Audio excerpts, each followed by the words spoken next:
오늘 창세기 45장 1절부터 15절의 말씀은 사실 이 창세기의 내용 가운데 또 조금 더 좁게 들어가 보면 야곱의 어떤 이야기 가운데, 조금 더 깊게 들어가면 요셉의 이야기 가운데 가장 중요한 한 장면인 것을 볼 수가 있습니다. 내용을 여러분들 읽어서 알겠습니다만은 요셉과 형제들이 만나는 장면인데, 사실 요셉의 입장 속에서 형들을 만나는 것은 극적인 상봉이지만 형들 입장 속에서 요셉을 만난다고 하는 것은 두려움이었어요. 왜냐하면 자기들이 판 그 동생이 지금 애굽의 총리가 되어 있다는 것이 얼마나 두려운 거예요. 왜냐하면 만약 복수를 하겠다고 한다면 목숨까지도 빼앗길 수밖에 없는 상황이었다라고 하는 것입니다. 여러분, 이제 우리가 어제 묵상했습니다마는 사실 그 형 유다를 통해서 형들이 자기의 친동생인 베냐민을 얼마나 사랑하는지에 대한 것을 확인하게 되어져요. 그래서 이제 그의 마음속에 지금까지 가지고 왔었던 모든 숙제가 다 풀려지게 되어지는 거예요. 그래서 1절에 보면 요셉이 시종하는 자들 앞에서 그 정을 억제하지 못하여 소리질러 모든 사람을 자기에게 물러가게 하고 형제들에게 자기를 알리니, 그렇게 말씀하고 있어요. 다른 사람들 물러가거라 해놓고 형제들에게 자기가 형들이 판 바로 요셉입니다 하면서 2절에 요셉이 큰 소리로 우니, 그렇게 운 모습을 성경에서 기록하고 있어요. 그러면서 3절에 요셉이 그 형들에게 이르되 나는 요셉이라, 내 아버지께서 아직 살아계시니까. 형들이 깜짝 놀랐어요. 대답을 못해요. 그리고 다시 반복적으로 4절에서 말해요. 요셉이 형들에게 이르되 내게로 가까이 오소서. 그들이 가까이 가니 이르되 나는 당신들이 아우 요셉이니, 당신들이 애굽의 판자라 그랬어요. 여러분, 여기에 보면 실질적으로 그 요셉이 형들에게 했던 첫 번째 시험이 뭐냐면 정탐꾼이라고 하는 그 누명을 씌웠죠. 그래서 시므온을 붙잡아 놓게 되어지죠. 그리고 두 번째 시험은 도둑의 누명을 써서 베냐민을 잡아 놓으려고 했습니다마는 유다의 모습 속에서 바로 그 마음속에 있었던 형들을 시험하는 것들이 다 무너져 버려요. 이해가 되어져 버려요. 여러분, 그래서 당신들의 아우 요셉이라고 하는 것은 바로 화해의 손길을 보이고 있는 모습을 볼 수가 있습니다. 당신들의 아우 요셉이다, 바로 형제의식을 갖고 고백하고 있는 것을 볼 수가 있습니다. 그런데 5절부터 8절의 내용을 보면 여기에 하나님께서 이스라엘 민족을 향해서 또 야곱의 가정을 향해서 어떻게 하나님의 나라를 세워갔는지에 대한 분명한 이야기가 있는 것을 볼 수가 있습니다. 이런 5절부터 보게 되어지면 당신들이 나를 이곳에 팔았다고 해서 근심하지 마소서, 한탄하지 마소서. 하나님이 생명을 구원하려고 나를 당신들보다 먼저 보내셨나이다. 여기에 보면 당신들은 팔았다고 이야기를 하지만 이거는 판 것이 아니라 하나님께서 생명을 구원하시려고 나를 당신들보다도 먼저 보내셨습니다. 그러면서 이 땅에 2년 동안 흉년이 들었습니다. 아직은 5년 동안 밭갈이도 못하고 추수도 못할 것입니다. 그렇게 이야기하면서 7절에 하나님이 큰 구원으로 당신들의 생명을 보존하고 당신들의 후손을 세상에 두려고 나를 당신들보다 먼저 보내셨나니, 그런즉 나를 이리로 보낸 이는 당신들이 아니요 하나님이시라. 하나님이 나를 바로에게 아버지에게 삼으시고 그 온 집의 주로 삼으심에 애굽 온 땅의 통치자로 삼으셨나이다. 여기 보세요.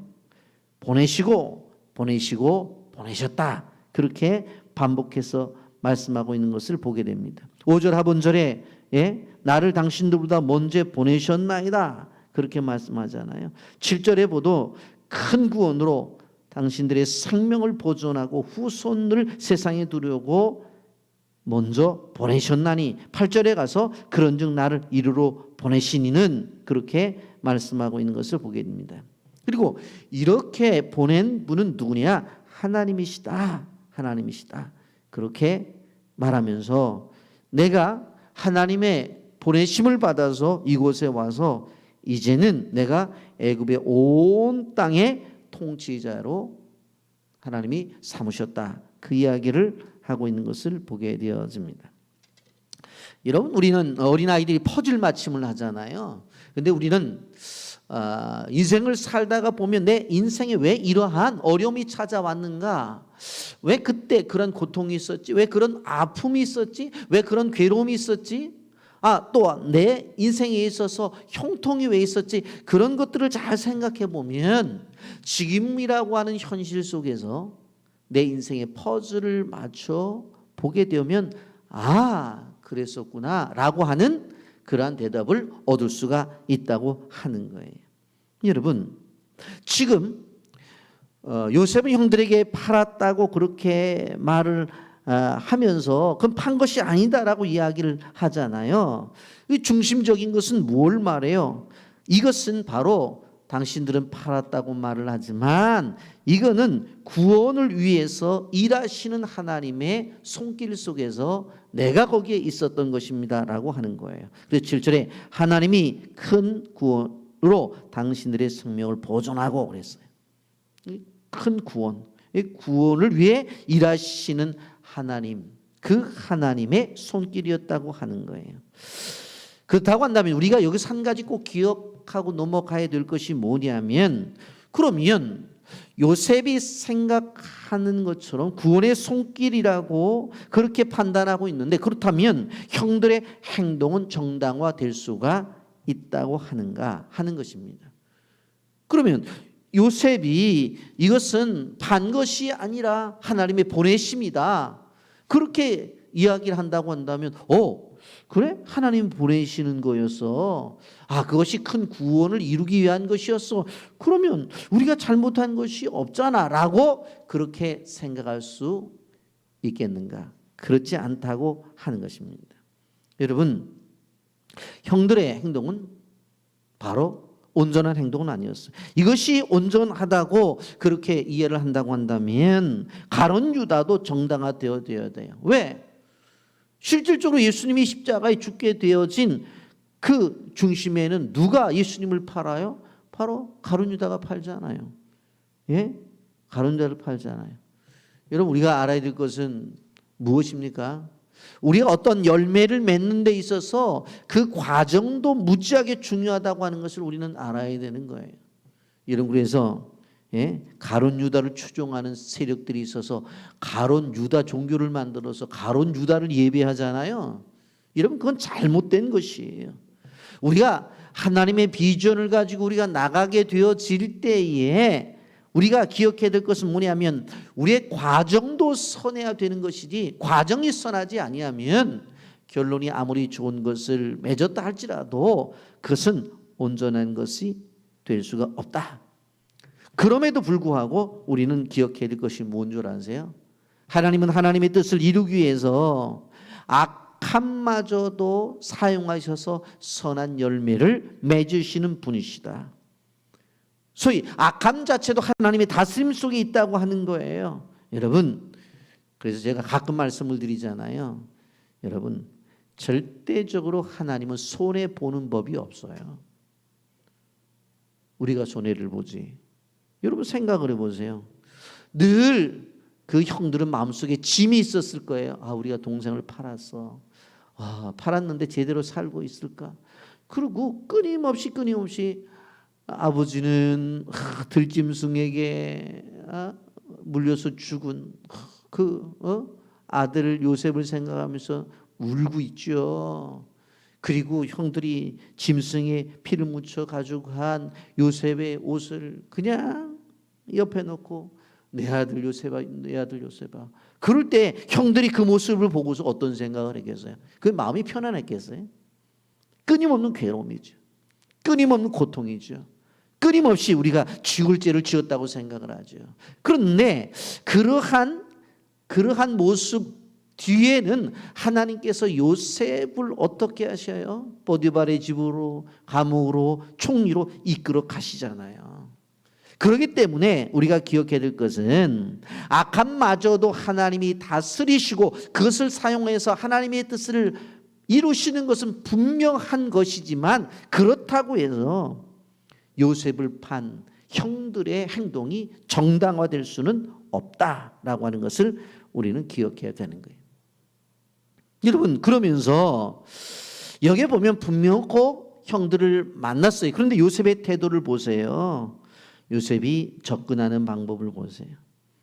여러분, 하나님의 사람은 절대적으로 칼로 사람을 대하는 것이 아니라 하나님의 사랑은 바로 뭐예요? 사랑으로 사람을 대하는 거예요. 사랑으로 어떻게 해요? 바로 이겨내는 거예요. 예수님께서 뭐라고 말씀하셨어요? 너 원수 있니? 그래, 원수 분명히 있지? 예. 왜 네가 그 원수를 갚으려고 하느냐? 너 절대로 내가 원수 갚으려고 하지 마. 원수는 내가 갚을게. 그렇게 말씀하잖아요. 관계 속에서 항상 우리는 우리의 다른 사람들을 향해서 바라볼 때 우리가 내 주변에 있는 그분은 어떠한 분이든지 간에, 가족이든 가족이 아니든지 간에 내가 섬기라고 하나님이 내 옆에 두셨다라고 그런 생각을 가지고 나가야 된다라고 하는 것을 우리는 기억해야 되는 거예요. 이 생각 꼭 갖고 인생을 살아가야 된다고 하는 거예요. 여러분, 그러므로 우리가 칼자루를 쥐었다 할지라도 칼을 사용하는 것이 아니라 칼을 내려놓고 어떻게 해야 돼요? 사랑으로 다가가야 돼요. 상대방이 원수라 할지라도 하나님이 원수를 갚아주신다고 했으니까 하나님 알아서 하세요. 나는 세상을 살아가면서 힘들고 어렵지만 사랑해 보려고 노력을 합니다 하면서 기도하면서 나가야 된다고 하는 것입니다. 여러분, 이러한 것들을 보면서 저는 요즘 무슨 생각을 하냐면, 우리 대한민국이 가지고 있었던 좋은 전통이 있어서요. 그것이 뭐예요? 공동체 문화 속에서 우리라고 하는 문화였어요. 여러분, 그래서 외국의 학자들이 한국에 처음에 방문했을 때 예전에 깜짝 놀랐던 것이 뭐냐면, 한 지붕 안에 다 사는 거예요. 할머니, 할아버지, 엄마, 아빠, 그 다음에 자식, 손주까지 막 4대가 그냥 사는 거예요. 그걸 보면서 야, 이것이야말로 정말로 귀중한 거다. 근데 그것이 핵가족 시대가 되면서 다 흩어져 버렸잖아요. 그러나 우리의 문화 속에서는 항상 우리라는 단어를 많이 써요. 학교 다니는 사람들은 우리 학교, 우리나라, 우리 집, 우리 엄마, 우리 교회, 우리. 네, 서양의 문화가 들어오면서 뭐예요? 이 우리라는 개념 자체가 말은 그렇게 하는데 다 무너져 버렸어요. 여러분, 실질적으로 식사 문화도 그렇잖아요. 우리는 된장찌개, 김치찌개 그냥 하나 놓고 그냥 같이 먹었어요. 물론 코로나 시대에 그래서는 안 된다고 그렇게 말을 해요. 뭐 맞아요. 그렇게 먹어서는 안 되죠. 그런데 실제적으로 보게 되어질 때 예전에 우리 보면 찌개 한 그릇 하나 놓고 된장 그릇 하나 놓고, 그게 정리라고 그러고 그게 진정한 우애라고 그랬어요. 뭐 가족만 그랬나요? 직장 생활하는 사람들도 뭐 그렇게 먹은 걸 볼 수가 있어요. 그런데 서양 문화가 들어오면서 개별 접시, 뭐 개별 밥, 뭐 해서 개별적으로. 더 재미있는 것은 예전에 우리가 잠잘 때는 뭐예요? 방 하나에 다 잤어요. 뭐 엄마, 아빠, 자식들 다 같이 한꺼번에. 이불도 그냥 이리 땡기고 저리 땡기고. 그런데 외국의 문화가 들어올 때 어떻게 했어요? 뭐 싱글 침대, 혼자 자는 침대, 기껏 해봤자 더블, 둘이 부부가 자는 거, 뭐 그 이상은 없어요 보면은. 그리고 옆방에다가 애들에다 놓고 부부가 자고. 그런데 언제부턴가 이 우리라고 하는 문화가 사라져 버려요. 그런데 오늘 본문을 보게 되어지면 이 문제가 되어졌던 것들이 다 사라져 버리고 우리 문화가 회복이 되어지는 것을 볼 수가 있어. 여러분, 그러면서 본격적으로 화해를 해요. 요셉이 뭐라고 말해요? 빨리 올라가서 아버지께서 살아계신다고 하니까 아버지께로 올라가라. 9절 올라가서 아뢰기를 하면서 요셉의 말에 하나님이 나를 애굽 전국주로 세우셨으니 지체 말고 내게로 내려오사 올라가서 모시고 내려오라는 거예요. 그리고 10절에 보면 뭐예요? 살 땅을 얘기해. 고센 땅에 머물며 나와 가깝게 하소서 그랬어요. 사실은 애굽의 궁정과 고센 땅은 좀 가까웠어요. 그 땅을 지정을 해줘요. 그러면서 11절에 흉년이 아직 5세가 있으니 그랬어요. 2년이 지났으니까 아직 7년이니까 5년이 남았잖아요. 그랬잖아요. 내려오사. 그리고 13절에도 여기서 보면 내 아버지께 아뢰고 속히 모시고 내려오셔서 빨리 올라가서 내려오라고 그렇게 이야기를 하는 거예요. 여러분, 그러면서 베냐민의 목을 안고 우니 베냐민도 요셉의 목을 안고 그냥 엉엉 우는 거예요. 예? 그리고 15절에 요셉의 형들과 입 맞추고 안고 울어요. 여러분, 이 모습을 바라볼 때 하나님이 얼마나 기뻐하셨겠어요. 예? 여러분, 요셉의 인생을 바라보세요. 형들에게 팔리움을 당할 때도 그 억울할 때도 안 울었다니까요. 보디발의 집에 가서 집안일을 돌보면서 내가 채색 옷을 입고 아버지의 사랑을 받는 존재인데 왜 남의 집에 와서 일을 해야 돼 하면서 억울해서 울지 않았어요. 보디발의 아내가 유혹할 때 그걸 뿌리치고 감옥 속에 들어갔을 때도 울지 않았다고요. 언제 울어요? 형제들과 함께 만났을 때. 고난 중에 있었을 때도 울지를 않았는데 실질적으로 형제들을 만나니까 우는 거예요. 이 모습을 하나님 기뻐하셨던 거예요. 이 속에 용서가 있었기 때문에. 여러분, 그런 거예요. 스폴전 목사님이 설교를 하게 되어질 때 스테반 집사님에 대해서 설교를 하는데 설교 와중에 어떤 젊은 청년이 소리를 번쩍 들면서 질문이 있습니다. 딱 그러는 거예요. 뭐 청중이 조용해졌죠. 무슨 질문이 있나? 뭐라고 말하냐면 지금 스테반 집사님을 향해서 돌을 던지고 있는 저 사람들의 마음을 왜 하나님은 가만 놔뒀냐고. 저 완악한 마음을 변화시켜 주지 않았냐고. 그리고 만약 돌을 맞았더라도 하나님이 사랑하는 자녀인데 네가 얼마나 아프냐 쓰다듬어 주면서 돌이라도 치워주셔야 될 게 아니냐. 근데 성경에 보니까 그것도 없다고. 안 그러면 하나님이 살아계시다고 한다면 돌 맞고 있는 스테반을 옮겨주셔야 되지 않겠느냐. 그런데 성경을 보고 설교를 들어도 돌에 맞아 죽게 되었는데 그 돌 던지는 사람의 마음을 바꿔주시지도 않고 돌도 안 치워주고 스테반을 옮겨주시지도 않고 도대체 하나님이 하신 게 뭐냐면 하나님이 살아계시다고 하는데 하나님이 하신 게 도대체 뭐냐고 그렇게 질문을 했어요. 그랬더니 스테반 집사님이 돌에 맞았을 때 하나님이 무엇을 하셨는지 청년 당신이 알고 싶으냐고. 네, 알고 싶습니다. 스폴전 목사님이 아주 유명한 얘기를 했어요. 하나님이 스테반의 마음을 감동시켜서 기도하게끔 했습니다. 그 기도의 내용이 무엇인지 아십니까?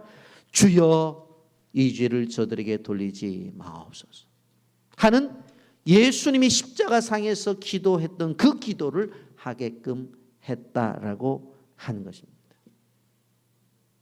여러분, 그렇습니다. 우리가 생각해 볼 때에 우리는 고난과 아픔과 역경 중에 있을 때에 스테반 집사님이 경험한 것처럼 경험이 올 때에 우리 무엇을 원해요?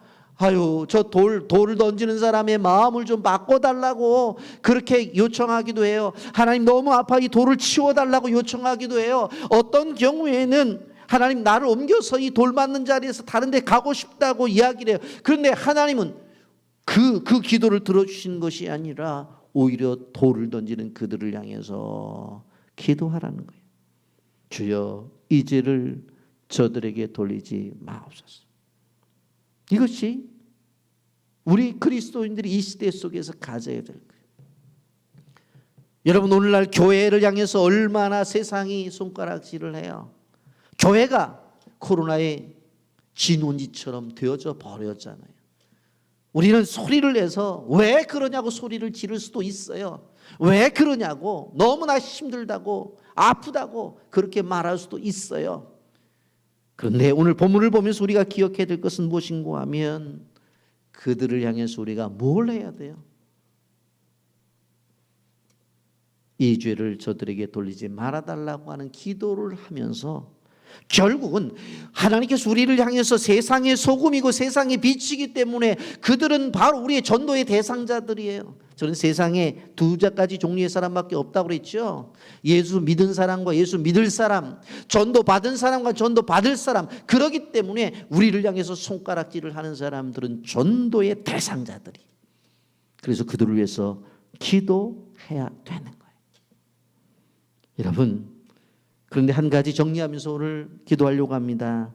요셉이 오라고 한 준비된 땅이 고센 땅인데, 여러분 이스라엘 지도를, 중동 지도를 보게 되어지면 바로 애굽과 이스라엘 사이에 고센 땅이 있어. 그 밑에 나일강이 흘러요. 그러니까 그곳은 목초지예요.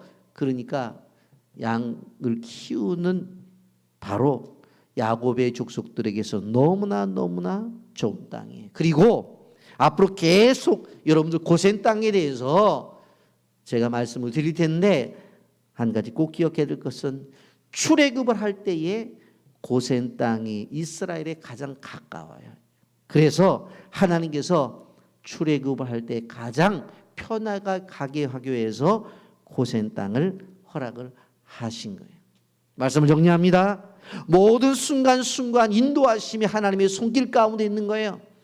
여러분, 내가 내 인생을 주장하는 것이 아니라 하나님의 주권 속에서 나는 움직이고 있다는 사실을 기억해야 돼요. 오늘 새벽에 이 가정에서 눈을 뜨고 예배를 드리는 것도 하나님의 인도하심이에요. 하나님의 뜻이에요.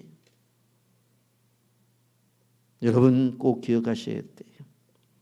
우리 문화를 회복해야 돼요. 그리고 좀 더 나를 떠나서 모든 사람들을 향해서 하나님이 내게 주신 사람을 향해 섬기라고 내 주변에 주신 분이라고 생각을 해야 돼요. 꼭 기억하십시오. 우리는 돌에 맞을 때에 저들의 마음을 바꿔달라고, 돌이 아프다고 이 돌 좀 치워달라고, 더 나가서 내 있는 자리가 너무가 힘드니까 좀 나 자리를 바꿔달라고 그렇게 요청을 하지만 하나님은 냉혹하게 무엇을 주셔요? 돌 맞아라. 돌 맞아라. 아프면 아프다고 해도 돼. 맞아라. 그러면서 너의 기도는 주여 이 죄를 저들에게 돌리지 마옵소서. 그 기도를 드려야 된다. 오늘 그리스도인들이 이 코로나 시대 속에서 우리가 해야 될 신앙의 태도입니다. 기도하겠습니다.